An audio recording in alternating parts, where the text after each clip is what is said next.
Yeah, let's get this thing rolling. The Solomon Project, where it's not how much you make, it's how much you keep that counts. I'm your host, Richard Burns. Let's reminisce and learn from the past.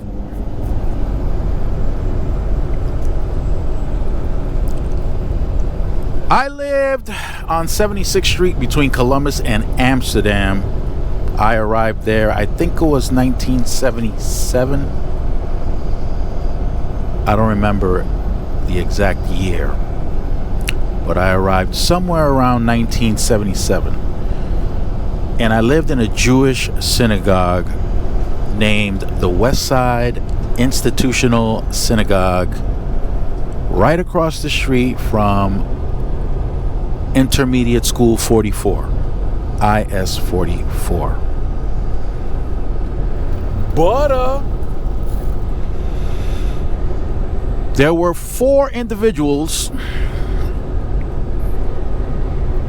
and I learned from one of the parents of these 4 individuals a valuable lesson. Not the only time I learned that lesson, or I had a repeat of that lesson learned.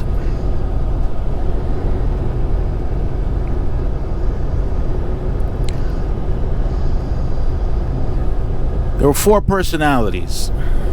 There was Joe, who I used to call Joe Masapa. Not me. That's what his inner circle called him, and we happened to adopt that name, and we should call him Joey Masapa. Masapa means frog in Italian, and Joe happens to be Italian. Matter of fact, the other 3 that I'm going to mention are also Italian.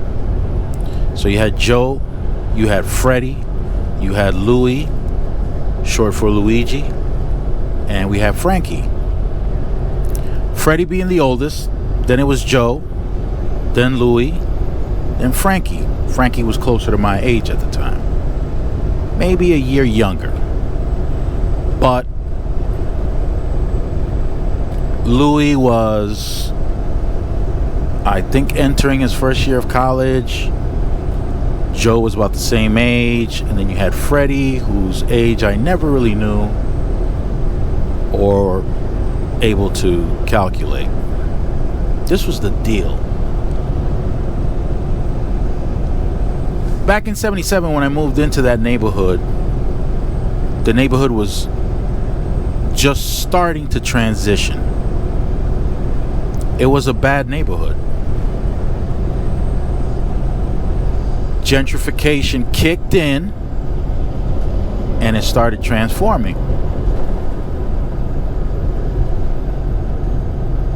Luigi, Frankie, Joe, and Freddie used to mix in with everybody else from the neighborhood and participate in a variety of sports: handball, basketball, roller hockey,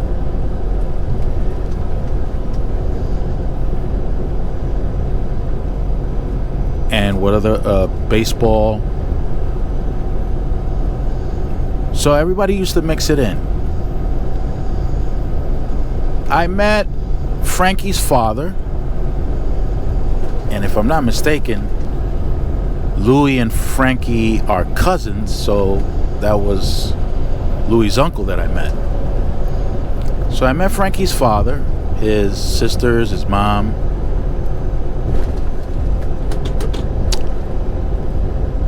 Mother and sister used to always dress in black. Something having to do with their tradition of wearing black when a very close member of the family passed away. I think they're supposed to wear black from that point on until the rest of their life, from what I remembered or understand. So these are some really serious Roman Catholic Italians. And They didn't joke about that. They were traditional. Frankie's father was a very hard-working man. Anytime I found myself on 75th Street, which is where they lived on 75th Street between Columbus and Central Park West. And anytime I bumped into his father was always working. Always working. He used to go from building to building, picking up trash, making sure that the trash was put out on specific days when the city sanitation would come and pick up the garbage off the curb. Always sweeping, always mopping inside the buildings, cleaning, doing repair work. I can't remember a day where I didn't walk past that man and he wasn't busy working. I can't. I'm trying right now. I'm trying very hard to see if I remember a day when I didn't just see them. No, not Frankie's father. No, that man was a very hard worker.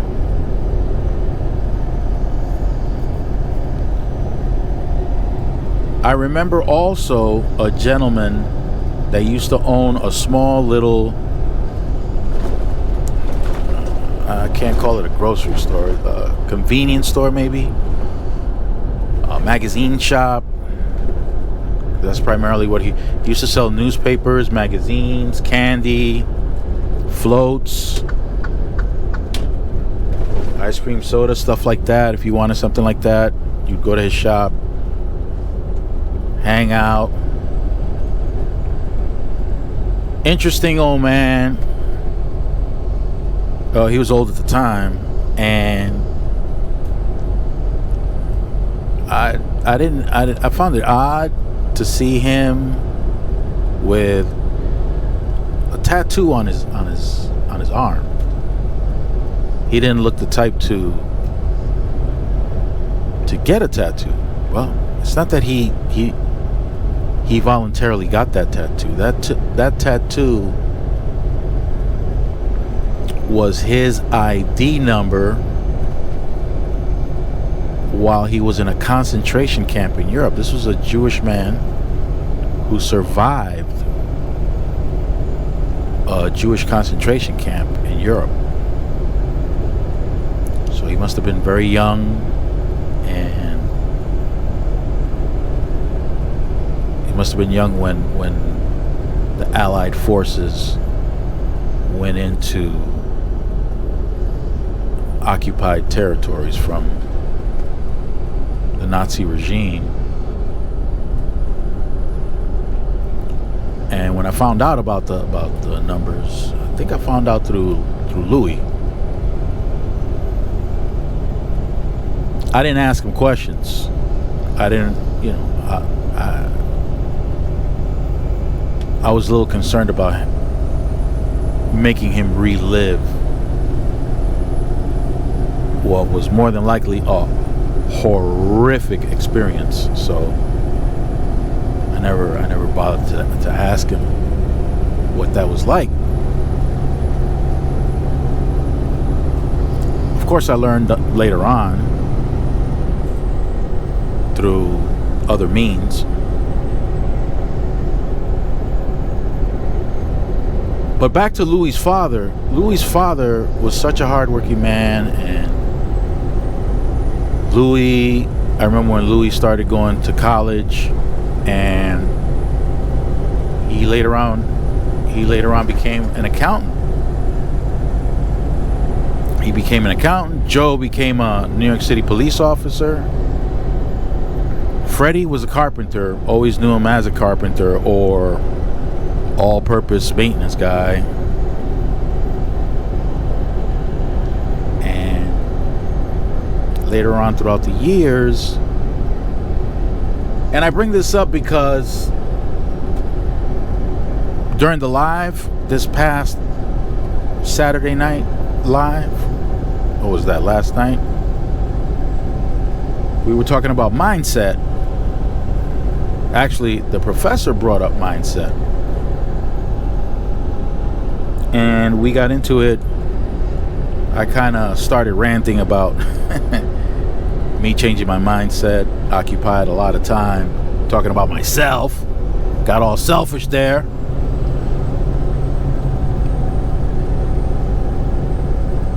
I never brought up Louis' uncle or Frankie's father. Never brought that man up. I never did. He was something akin to how I perceived my mother.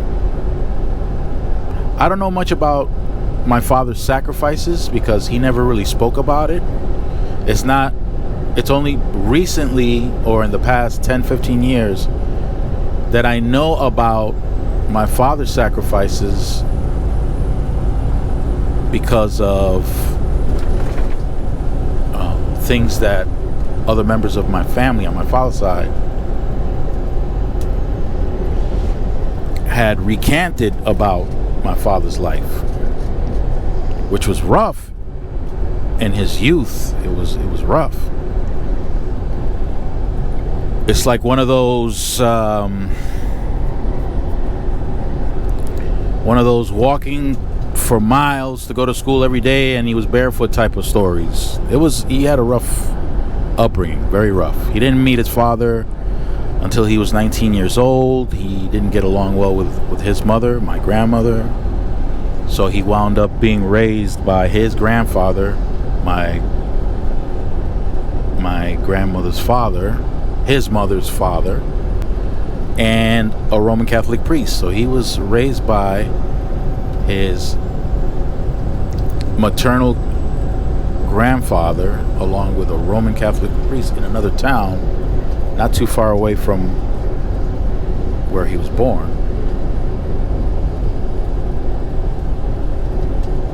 So I grew up not knowing my father's history all that well. Now my mother, on the other hand, yeah, that was a hard-working woman. I mean, even in my presence, I used to see things going on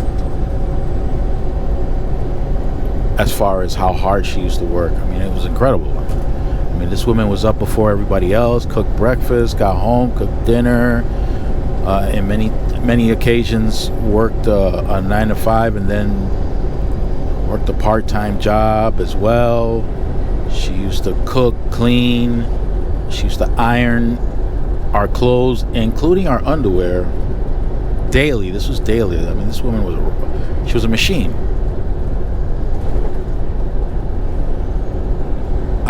I see Frankie's father similar to that. That's how I perceived him. That's what I knew of him. So while thinking about mindset, also listening to Curtis York's video, I heard it today, Yorktown. He was going over some suggestions as to how to prevent a certain type of mindset to be adopted by your children. Very interesting. Later on, I discovered that Frankie's father, who was about 5'6" with platform shoes on, he must have weighed maybe 90 pounds. But this man was going from building to building, collecting the trash cans, bringing them out, making repairs in the different buildings, collecting rent, doing everything. And it was only later that I discovered that all those buildings he was working on were actually his. He was a multimillionaire, and I had no clue. Nobody would have a clue. If you met this man, he was always in some kind of janitor's uniform. Every day. Work boots.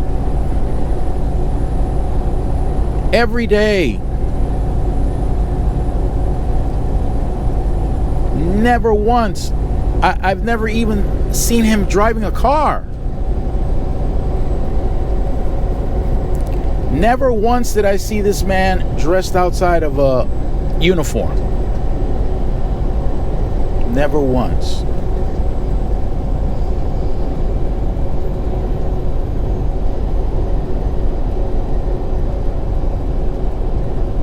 Almost like that situation with an ex-coworker of mine who went to a job site. He wanted to transfer from one location to another. Obviously looks confused, and this man who was cleaning up the parking lot with a broom and what do you call those things to scoop up the garbage, noticed him and told him how to get where he needed to get, got to his appointment on time, came back out with the manager, and as the manager and him are walking around,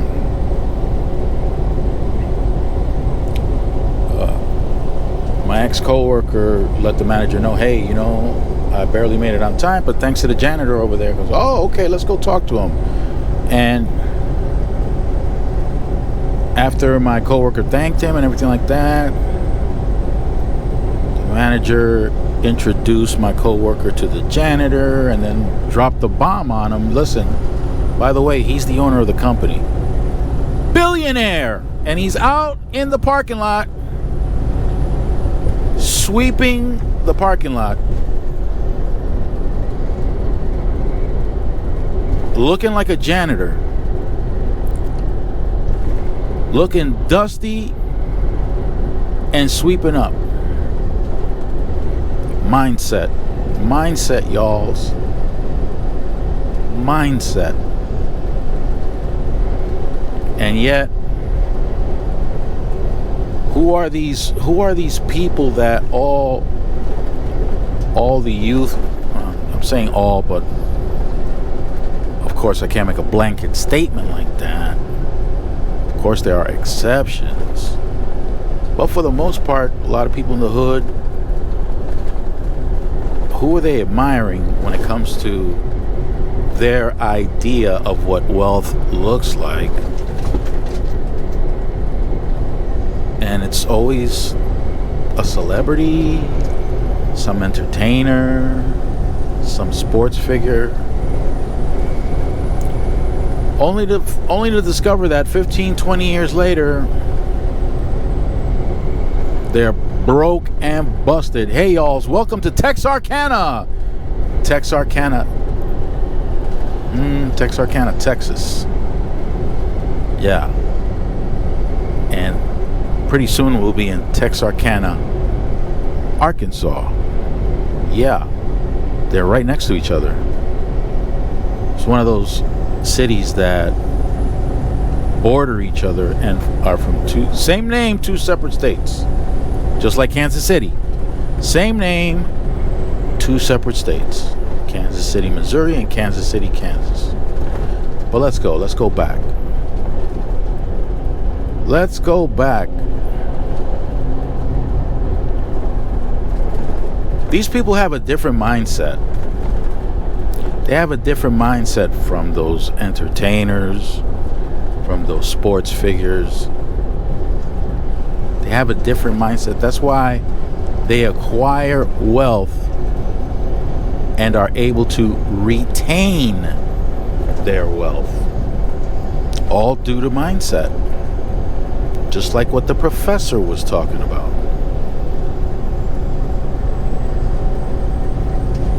So for all my peoples in the hood, if you're young and you're listening to this video or audio, whatever the case is, keep that in mind. Keep in mind how important it is for you to develop the right mindset for you to acquire wealth, if that's what you choose to pursue. To acquire wealth, maintain it, and even allow it to continue to grow. It's mindset. Now, here are some key things you need to keep in mind. Number one, don't get caught up on personalities. Don't get caught. Listen, I admire and respect Warren Buffett. Warren Buffett is someone I admire and respect. But I don't go crazy over the man. I've read some of his material. I've listened to some of his talks. It's all good. But I don't just follow him blindly. And there are occasions where I thanked God that I didn't.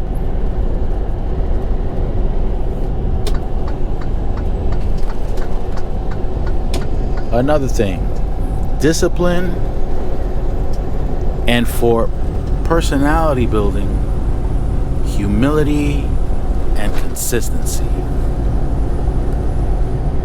Keep those three things in mind. Discipline and consistency for approaching and not getting caught up in personalities for the sake of managing your money. And this is not financial advice. But when it comes to building the type of character you need, don't get caught up in personalities. Discipline, humility, and consistency. Very important. I'm going to let you guys go with all that. Thanks for tuning in once again. I really appreciate that. And lately I've been getting more thumbs up. I'm grateful for that. Thank you for the thumbs up. Thank you for the likes. Thank you for the new subscribers who came on board. I'm amazed.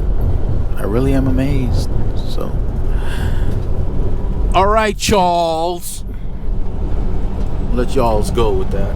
Stay fresh. Keep it moist and profitable. Until the next time.